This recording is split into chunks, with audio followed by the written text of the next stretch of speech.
ஒரு அழகான காலை பொழுது பறவைகளின் சத்தத்தோடு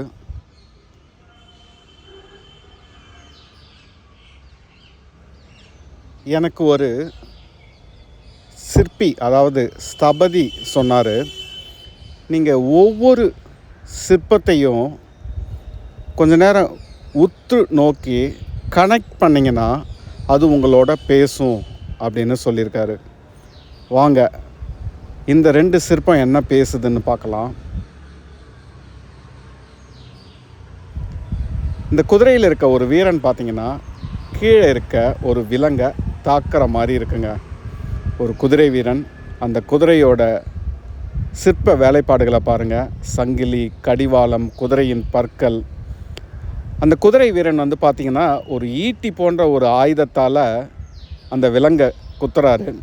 அந்த விலங்கு பார்த்திங்கன்னா கீழே இருக்க ஒரு வீரனோட தலையை தாக்குற மாதிரி, அதாவது கடிக்கிற மாதிரி இருக்குது. இது எல்லாமே ஒரே கல்லில் செஞ்சுருக்காங்க. பக்கத்தில் இருக்க ஒரு தூணை பார்க்கலாம். இங்கேயுமே பார்த்திங்கன்னா குதிரை வீரன் இருக்கார். கீழேயுமே வீரர்கள், ஒரு விலங்கும் இருக்குது. ஆனால் குதிரை வீரன் பார்த்திங்கன்னா விலங்கை தாக்கலை. ஏன்னா கீழே இருக்க வீரர்கள் அவங்களே அந்த விலங்கை எதிர்கொள்ள முடியுது, தாக்கியிருக்காங்க, குத்தி இருக்காங்க. அதனால் மேலே இருக்க குதிரை வீரனோட சப்போர்ட் தேவையில்லை. ஆனால் இந்த முதல் சிற்பத்தை பார்த்திங்கன்னா கீழே இருக்க வீரனுக்கு உதவி தேவைப்படுது. அதனால் மேலே இருந்து குதிரை வீரன் தாக்குறாரு. எவ்வளவு அழகாக நிதானமாக செஞ்சுருக்காங்க பாருங்கள். 2 அழகான தூண்கள். ஒரு அருமையான காலை பொழுது, சூரிய உதயம். அந்த காலை கதிரின் ஒளிப்பட்டு பார்த்திங்கன்னா அந்த கோபுரமே தங்கம் மாதிரி மினுமினுக்குது. எவ்வளவு அழகாக இருக்குது பாருங்கள் ஒரு காலை பொழுது.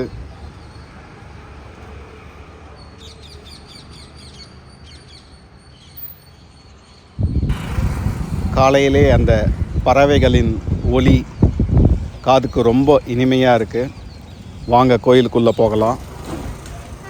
இதுவரை யாருமே இந்த இடத்த, இந்த கோயிலில் கண்டிப்பாக ஒரு காணொளி போட்டிருக்க மாட்டாங்க. அவ்வளவு அழகான அருமையான ஒரு காணொளி. கண்டிப்பாக ஸ்கிப் பண்ணாமல் பாருங்கள். இறையன்பு ஐயா அவரோட 10,000 மைல் புத்தகத்தில் சொன்னதை நான் எப்பயுமே குறிப்பிடும்படி இந்த இடமும் இருக்குங்க. நம்ம ஊரில் நிறைய பொக்கிஷங்கள் இருக்குது. நிறைய பொக்கிஷங்கள். எவ்வளோ அழகான கோபுரம், கோபுர வாசல். இந்த கோபுர வாசல்லையே 1 மணி நேரம் இருக்கலாங்க. ஸோ அந்த மாதிரி நிறைய பொக்கிஷங்கள் இருக்கிறதால அதனோட அருமை நமக்கு தெரிவதில்லையோ அப்படின்னு சொல்லுவார். அந்த மாதிரி ஒரு பொக்கிஷம் தாங்க இந்த கோயிலில் பார்க்க போகிறோம். ரொம்ப அழகான காணொளி பாருங்கள். ஒரு காலை பொழுதில் ரொம்ப கஷ்டப்பட்டு எடுத்திருக்கேன். காணொளிக்குள்ளே போகலாம் வாங்க. ஹலோ மக்களே, வணக்கம். நாம் பார்த்திங்கன்னா இப்போ திருக்கழுக்குன்றத்தில் இருக்கோம். இது பாருங்கள், மேலே வேதகிரீஸ்வரர், கீழே பார்த்திங்கன்னா பக்த வத்சலேஸ்வரர் அப்படிங்கிற ஒரு ஸ்தலத்தில் இருக்காங்க. தாழக்கோயில் அப்படின்னு சொல்லுவாங்க. ஒரு காலை நேரம். இந்த கோயிலுக்கு பார்த்திங்கன்னா நீங்கள் நிறைய பேர் வந்திருப்பீங்க. நிறைய முறை உள்ளே இருக்க தாழக்கோயிலுக்கு போயிருப்பீங்க. மேலே இருக்க வேதகிரீஸ்வரர் கோயிலுக்கும் போயிருப்பீங்க. ஆனால் நான் இன்றைக்கி காமிக்க போகிற இந்த இடத்த நீங்கள் நோட் பண்ணியிருக்கவே மாட்டீங்க.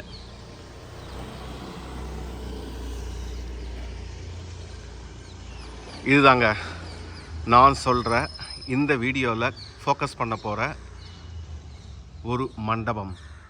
இது பார்த்திங்கன்னா ஆமை மண்டபம்னு சொல்லுவாங்க.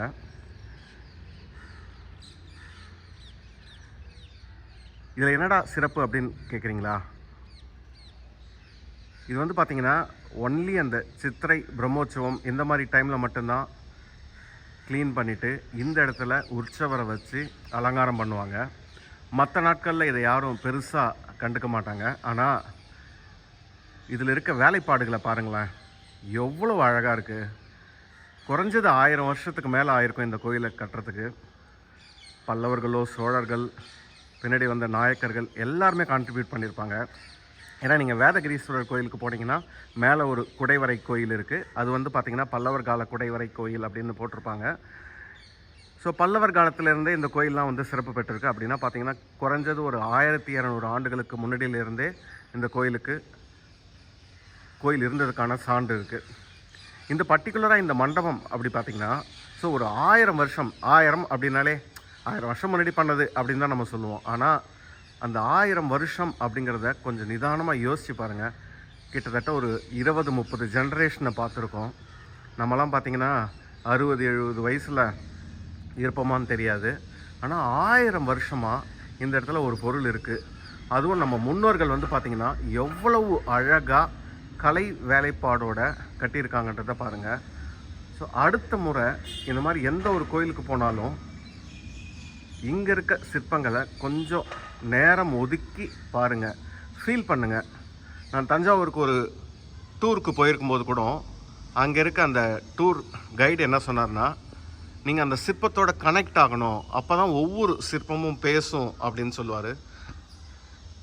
நம்ம ட்ரை பண்ணுவோமா? இங்கே வந்து பார்த்திங்கன்னா ஒரு 60 தூண் இருக்குங்க. அதில் வெளியே இருக்க தூண் வந்து பார்த்திங்கன்னா வேலைப்பாடுகள் ரொம்ப சிறப்பாக இருக்குங்க. இது பார்த்திங்கன்னா இந்த தூண் வந்து பார்த்திங்கன்னா ஒரே கல்லுங்க, எல் ஷேப்பில் இருக்குது.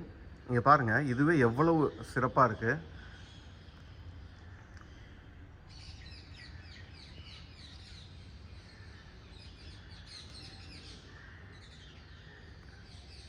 கீழே இருந்து பாருங்கள், ஒரே கல், எவ்வளோ வேலைப்பாடு. ஒரு குதிரை, அந்த குதிரையோட நாக்கு, பல்லு, மற்ற உடல் உறுப்புகள் எல்லாமே அவ்வளோ க்ளீனாக இருக்குது. அதுக்கு மேலே ஒரு குதிரை வீரன் கையில் கத்தியோட. அந்த குதிரைக்கு கீழே பார்த்திங்கன்னா நிறைய வீரர்கள். அவங்க வந்து பார்த்திங்கன்னா ஒரு புலியோ இல்லை சிறுத்தையோ குத்துற மாதிரி ஒரு அமைப்பு. இங்கே பார்த்திங்கன்னா தெரியும், இந்த விலங்கை குத்துற மாதிரி ஒரு அமைப்பு. ஸோ வெயிலாக இருக்கிறதால சரியாக தெரியல. ஸோ இங்கே பாருங்கள், ஒரே கல்லில் எவ்வளோ அழகாக எவ்வளோ நேர்த்தியாக செஞ்சுருக்காங்க. இந்த ஒரு தூணை பார்க்குறதுக்கே நமக்கு எவ்வளோ நேரம் ஆகுது. இந்த மாதிரி பார்த்திங்கன்னா முன்னாடி இருக்க இந்த தூண்கள் எல்லாமே பார்த்திங்கன்னா இந்த மாதிரி குதிரை வீரன், அவருக்கு மேலே நிறைய நடன மாதுக்கள், அந்த மாதிரி ரொம்ப அழகாக பண்ணியிருக்காங்க. ஒரு வீரனை பார்த்திங்கன்னு வச்சுக்கோங்களேன், அந்த வீரனோட தலைமுடி, பதக்கம், போட்டிருக்க செயின் பாருங்கள், ஒவ்வொன்றத்தையும் பார்த்து பார்த்து ரசித்து செஞ்சுருக்காங்க.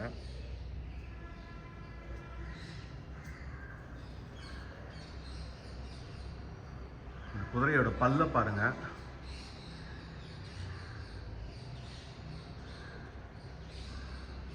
மேலே நடன மாதுக்கள். ஸோ இதே மாதிரி தாங்க எல்லா தூணுமே அவ்வளோ அழகாக பண்ணியிருக்காங்க.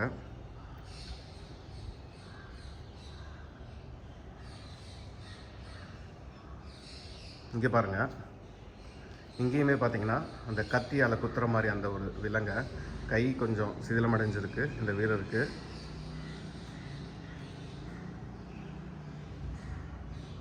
எவ்வளோ காம்ப்ளிகேட்டட் இது, எப்படி டிராயிங் போட்டிருப்பாங்க, என்ன பண்ணியிருப்பாங்கன்னே தெரிய மாட்டேங்குது. இதை எப்படி அச்சீவ் பண்ணியிருப்பாங்க, இந்த சிற்பத்தை இதில் அவுட்புட் கொண்டு வரணும்னா எவ்வளோ கஷ்டப்பட்டிருப்பாங்க. குதிரைக்கு அலங்காரங்கள், கயிறு, அந்த கயிறில் இருக்க முடிச்சு எல்லாமே க்ளீனாக இருக்கு பாருங்கள்.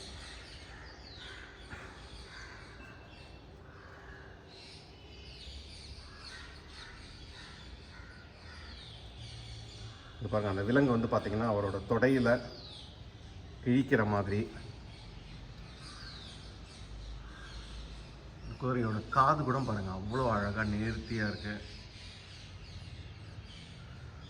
ஸோ அடுத்த முறை நீங்கள் திருக்கழுக்குன்றம் வந்தீங்கன்னா இந்த மண்டபத்தை கண்டிப்பாக கொஞ்சம் நேரம் ஒதுக்கி பாருங்கள்.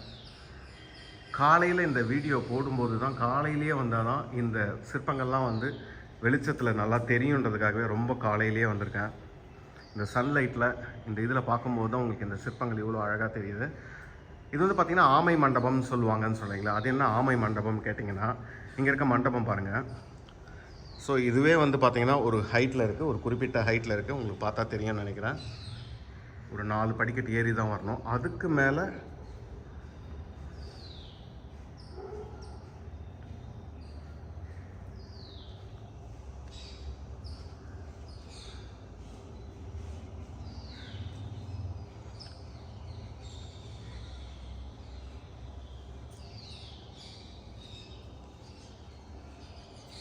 இந்த ஆமை மண்டபத்தை சுற்றி இருக்க தூண்களை பாருங்கள், எவ்வளோ அழகாக இருக்குது, எவ்வளோ வேலைப்பாடுகள். அந்த தூணில் வந்து பார்த்திங்கன்னா 3 பக்கம் 3 விலங்குகள், சிங்கம், யானை, யாழி அப்படின்ட்டு அவ்வளோ அழகாக போட்டிருக்காங்க. இதில் பார்த்தீங்கன்னா தெரியும் உங்களுக்கு. அதே மாதிரி இந்த மண்டபத்துக்கு மேலே பாருங்கள், இந்த கற்களோட அமைப்பு எப்படி இருக்குது பாருங்கள்.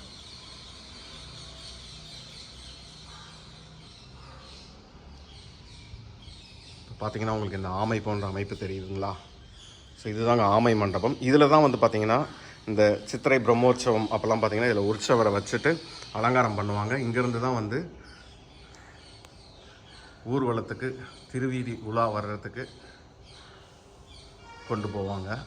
நீங்கள் பாருங்கள், அந்த மேலே இருக்க தூணில் பாருங்கள், யானை, யாழி, பா, இந்த தூணெல்லாம் எப்படி பண்ணியிருப்பாங்கன்னே தெரியாது பாருங்கள். அங்கேருந்து ஒரு பில்லர் வருது, இந்த பக்கம் ஒரு பில்லர் வருது. ஆமாம், அந்த இதுக்கு பாருங்கள், விநாயகர் இல்லை பூதகணங்கள் நான் நினைக்கிறேன். அதுக்கு மேலே பாருங்கள் எவ்வளோ அழகாக ஒவ்வொன்றும் எப்படி பண்ணியிருக்காங்க.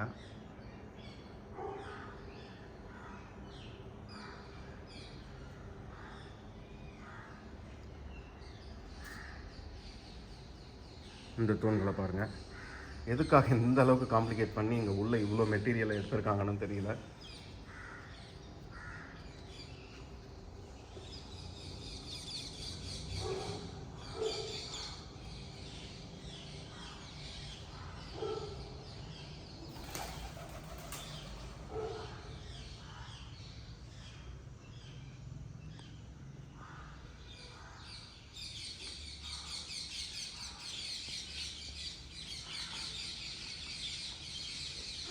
முன்னாடி 6 வரிசை இருந்த மாதிரி ஞாபகம், பின்னாடி ஒரு 10 தூண்கள் 10 வரிசை இருந்த மாதிரி ஞாபகம். அப்படியே வெளியே இருந்தும் பார்க்கலாங்களா?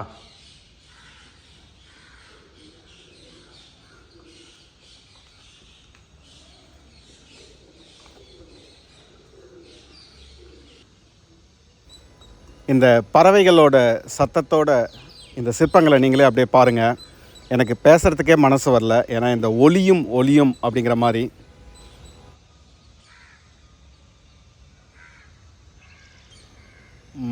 மண்டபத்தோட 4 திசைகளிலுமே இருந்தே காணொளி எடுத்திருக்கேன், பொறுமையாக பாருங்கள்.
அடுத்த முறை திருக்கழுக்குன்றம் வரும்பொழுது கண்டிப்பாக ஆமை மண்டபம் எங்கே இருக்குன்னு கேட்டுட்டு பார்த்துட்டு வாங்க. திருக்கழுக்குன்றத்தை பற்றி நிறைய வீடியோக்கள் இருக்குது நம்ம சேனலில். தேங்க்யூ.